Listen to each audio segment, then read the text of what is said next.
Hello, and welcome to Caring for Me, Caring for You, a thought and a prayer for the week. I don't know about you, but it can't get much colder here in New York City, and I know that I'm exaggerating, but like so many, we are all housebound in this cold, and it's not helping people emotionally either.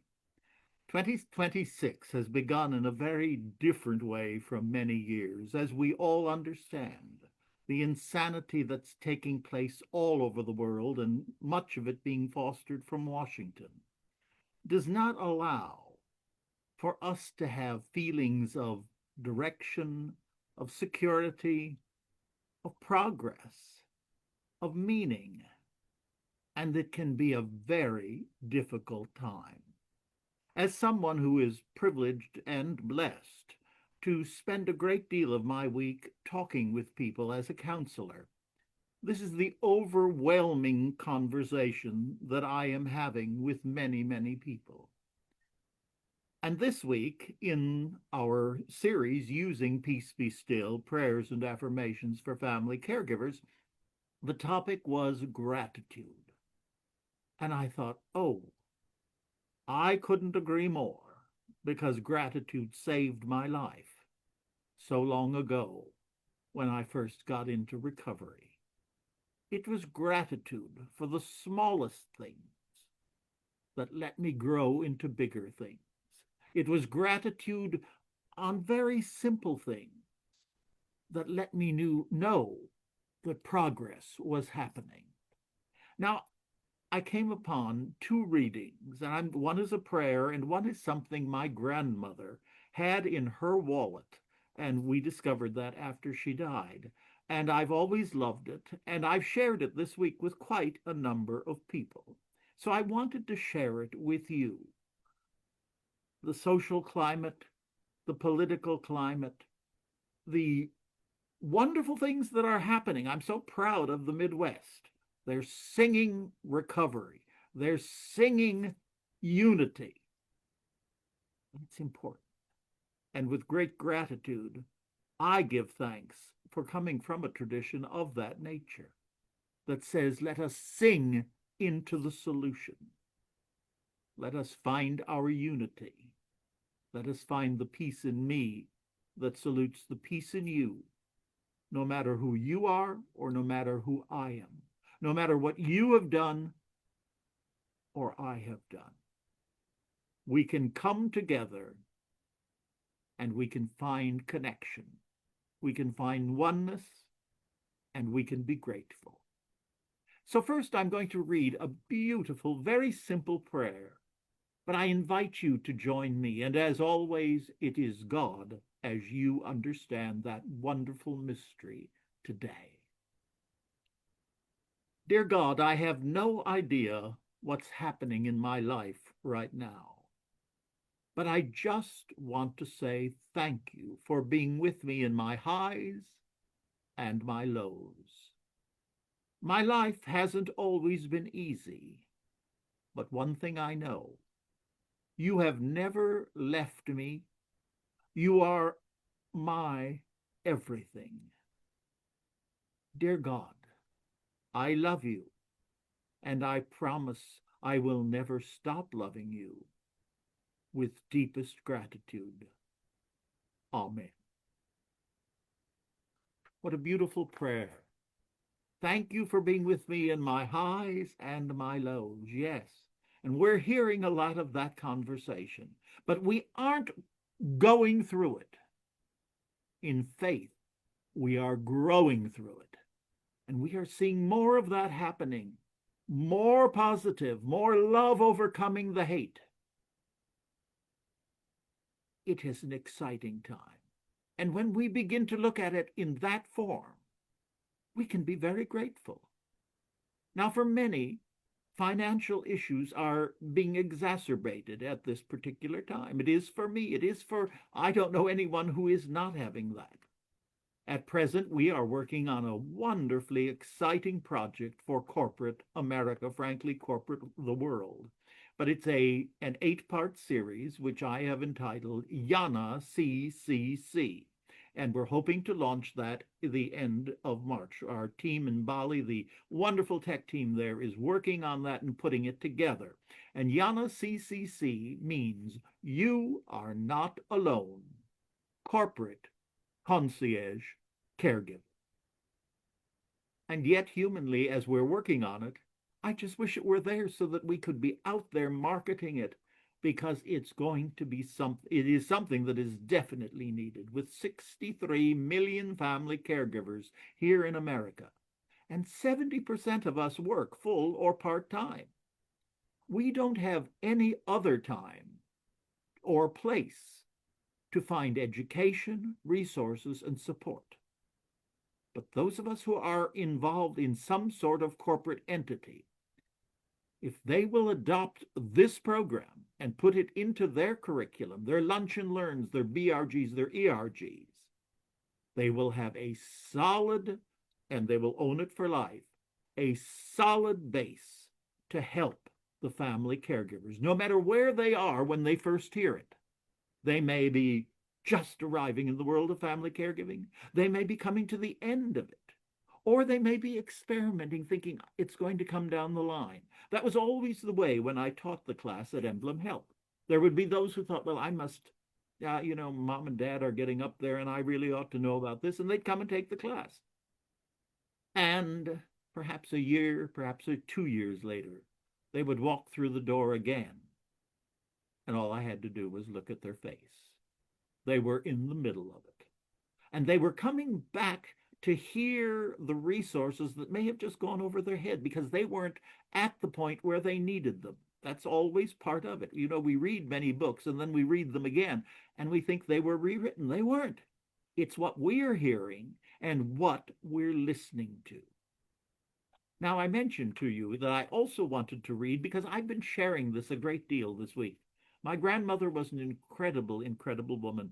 One of the great facts about her, when my mother was in high school, Grandma was told that she had a very short time to live. And there were, I think it was 7 doctors. There were 7 doctors who had all come together out in Racine, Wisconsin, and said, Mrs. Mertens, your time is limited and you need to be preparing.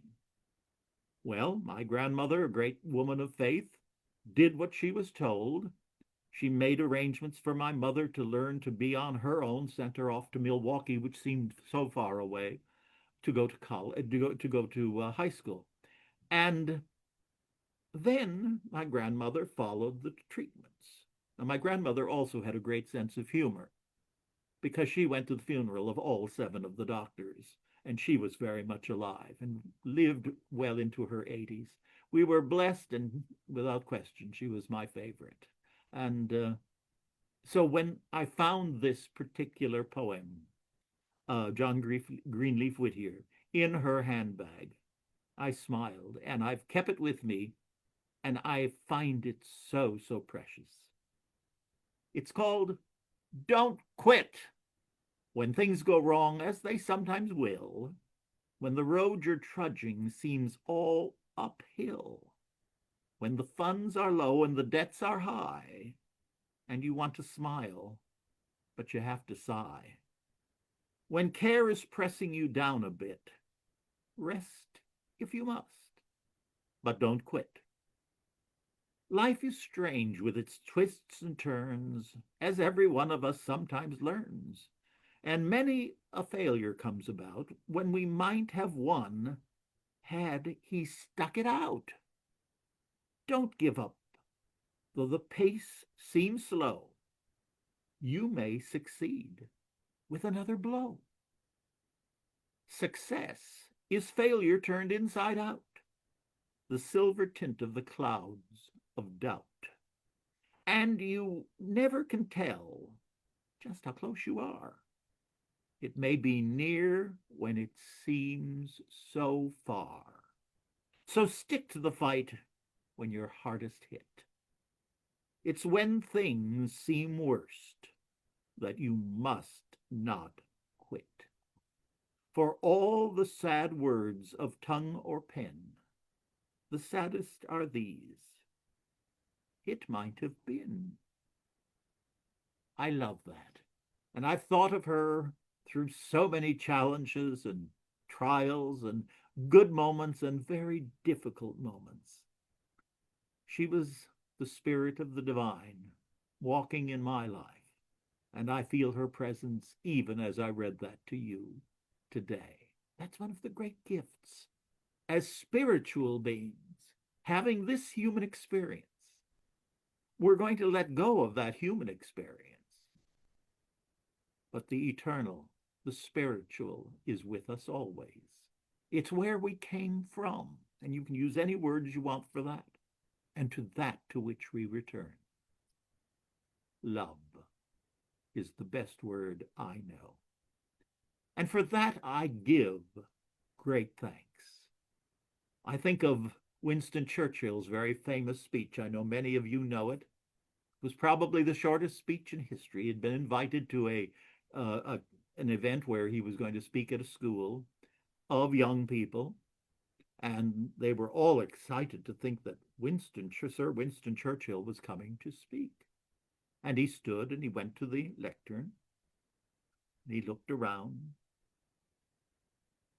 and he looked around, and he looked directly at the audience, and he said, "Never, never, never give up." And he sat down. Take that with you this week. It's in my heart so often, particularly in these challenging times. But with gratitude, keeping our spirits up, our high level of frequency, not lack, fear, anger. Those don't get us any place except to stay right there in the pit. So let us keep gratitude, no matter how small it may be. Be thankful. I'm thankful for you. Perhaps you are thankful for this program. No matter what it is, find something to be grateful for. And you know what? You're going to find even more.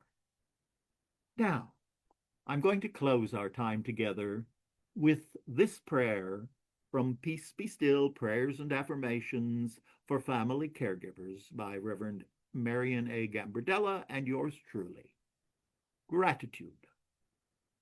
Creator of each and every day, we greet this day with joyous expectation, knowing we are not alone.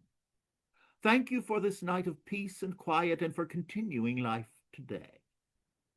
Thank you for each and every person we will meet this day, each as a brother and a sister, known or unknown to us, but all precious in your sight. We give thanks for our care recipient and for being their caregiver. Yesterday is gone, tomorrow has not come. Keep us in this day and only in this day. You have promised to give us strength to meet each and every challenge, and we claim it. We now claim that strength and go forward in joy and courage. We are your children. You are our father, our mother, and we trust in your loving protection and strength, now and forevermore. And it is so. Amen. And a few affirmations from Marion. Each day, I thank God for new opportunities. Dear Lord, I bless and appreciate this day. I recognize and give thanks for unlimited possibilities. I give thanks for each opportunity to create growth and achievement. Thank you for joining me. I'm Greg Johnson. Thank you for joining me for this time of caring for me, caring for you, a thought, and this time 2 prayers for the week. And as we always say, onward in love and caregiving. Namaste. The best is yet to come. God bless, and I'll see you real soon.